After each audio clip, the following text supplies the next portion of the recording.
നമസ്കാരം. ശ്രീമദ് മഹാഭാഗവത പഠന ക്ലാസ് രണ്ടാമത്തെ ക്ലാസ് 3 വരെയുള്ള ശ്ലോകങ്ങളാണ് നേരത്തെ പാരായണം ചെയ്തത്. ഓം നമോ ഭഗവതേ വാസുദേവായ. ഓം ശ്രീകൃഷ്ണ പരമാത്മനേ നമഃ. ഹരിശ്രീ ഗണപതയേ നമഃ. അവിഘ്നമസ്തു ശ്രീ ഗുരുഭ്യോ നമഃ. ഓം തത്സത്. സംസാരസാഗരേ മഗ്നം ദീനം മാം കരുണാനിധേ കർമ്മഗ്രാഹഗൃഹീതാംഗം മാമുദ്ധര ഭവാർണവാത്. ഓം തത്സത്. ശ്രീമദ് മഹാഭാഗവത മാഹാത്മ്യത്തിലെ 3-ാമത്തെ ശ്ലോകം. 4 എടുക്കാം. ശൗനകാവാച, ശൗനകൻ പറഞ്ഞു എന്നുള്ളതാണ്. ശൗനകാവാച അജ്ഞാനധ്വാന്ത വിദ്വംസ കോടിസൂര്യ സമപ്രഭ സൂതാഖ്യാഹി കഥാസാരം മമ കർണരസായനം.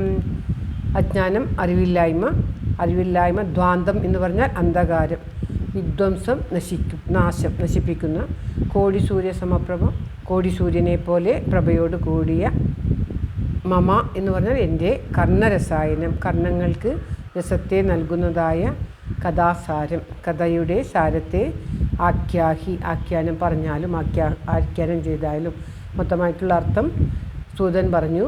അറിവില്ലായ്മയാകുന്ന അന്ധകാരത്തെ നശിപ്പിക്കുന്നതിൽ കോടി സൂര്യ സദൃശ്യായിട്ടുള്ള പ്രഭയോടുകൂടിയ അല്ലയോ സൂത, എൻ്റെ കർണങ്ങളെ ആനന്ദിപ്പിക്കുന്നതായ കഥാസാരത്തെ അങ്ങ് പറഞ്ഞാലും.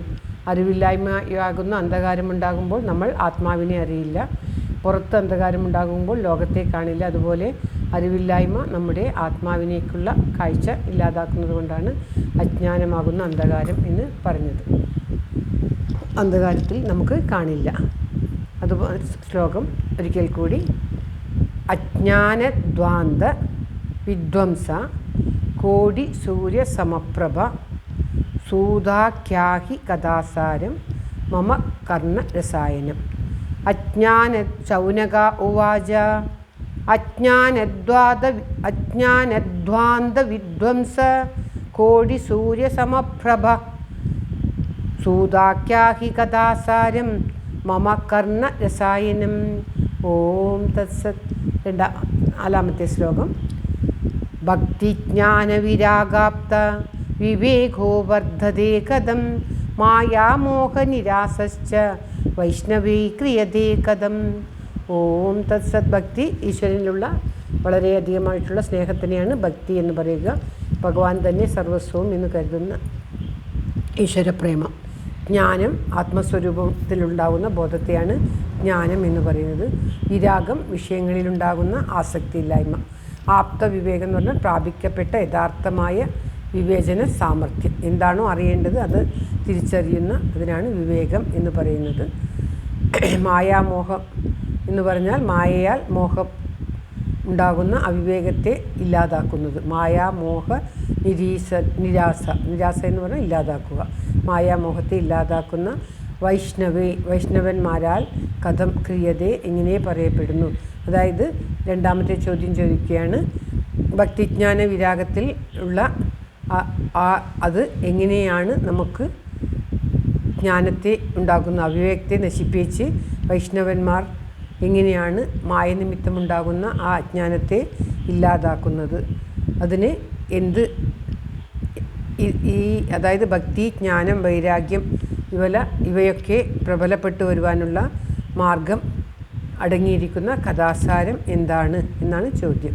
മായാമോഹത്തെ നീക്കുവാൻ ഉപകരിക്കുന്ന മാർഗം ഏതാണെന്ന് 3-ാമത്തെ ചോദ്യം. ഇങ്ങനെ 2-3 ഭക്തി, ജ്ഞാന, വിരാഗങ്ങൾ ഉണ്ടാകാനും വിവേകം വർദ്ധിക്കുവാനും മായാമോഹത്തെ ഇല്ലാതാക്കുവാനും ഒക്കെ വൈഷ്ണവന്മാർ എന്ത് മാർഗമാണ് സ്വീകരിക്കുന്നത് എന്ന് ചോദിക്കുകയാണ് ഇദ്ദേഹം.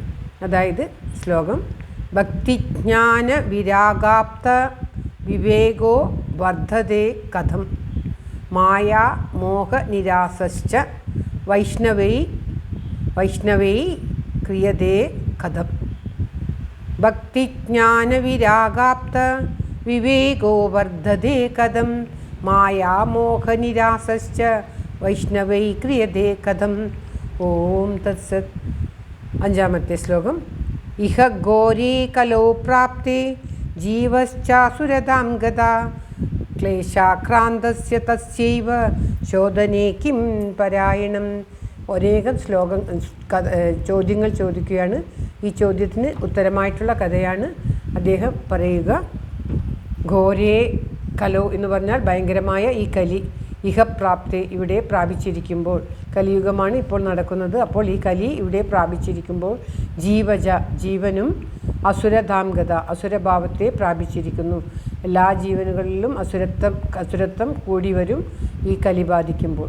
ക്ലേശാക്രാന്തസ്യ ക്ലേശങ്ങളാൽ ആക്രമപ്പെട്ടിരിക്കുന്ന തസ്യ ശോധനെ അതിൻ്റെ ശോധനയിൽ, അതായത് കലിയുടെ ശോധനയിൽ പരായണം കിം പരമോപായം എന്തായിരിക്കുന്നു. പരായണം എന്നുള്ളത് ഇവിടെ നമ്മുടെ പാരായണമല്ല, പരായണം ഉപായം പരമമായ ഉപായം കിം എന്താകുന്നു. അതായത് ഭാരതഖണ്ഡത്തിൽ കലിയുഗം ആരംഭിച്ചിരിക്കുകയാണ്. ദ്വാപരയുഗത്തിന് ശേഷം കലിയുഗമാണ്. അത് ജീവനെ കൂടി അസുരഭാവത്തിൽ ആക്കുന്നു. നല്ല ജീവനുകൾ പോലും ആസുരികം ബാധിക്കും. അതിനാൽ ബഹുവിധ പാപകർമ്മങ്ങളെ എല്ലാവരും ചെയ്യുന്നു. അങ്ങനെ തന്നിമിത്തം ബാധിക്കുന്ന നാനാവിധമായിട്ടുള്ള ക്ലേശങ്ങൾ, പാപങ്ങൾ ചെയ്യുമ്പോൾ ക്ലേശങ്ങൾ ഉണ്ടാകും. ക്ലേശങ്ങളാൽ പീഡിപ്പിക്കപ്പെട്ടിരിക്കുന്ന ഈ ജീവനെ അതിൽ നിന്നും മോചിപ്പിക്കുവാൻ ഉപകരിക്കുന്ന ഉത്തമ ഉപായം എന്താകുന്നു എന്ന് ചോദിക്കുകയാണ് നാലാമത്തെ ചോദ്യം. കലിയുഗം എങ്ങും ഒരുപോലെ ബാധിക്കുന്ന ഒന്നാണ്. എങ്കിലും ഭാരതവാസികൾക്ക് അതിൻ്റെ വിശേഷ ലക്ഷണം തിരിച്ചറിയാൻ സാധിക്കും. ഭാരതത്തിന് ഒരു പ്രത്യേകതയുണ്ട് എന്നുള്ളത് മാതിരി പറയുകയാണ് ശൗനകാദികൾ. ശ്ലോകം. ഇഹ ഘോരേ ഉറച്ച ഗായാണ്.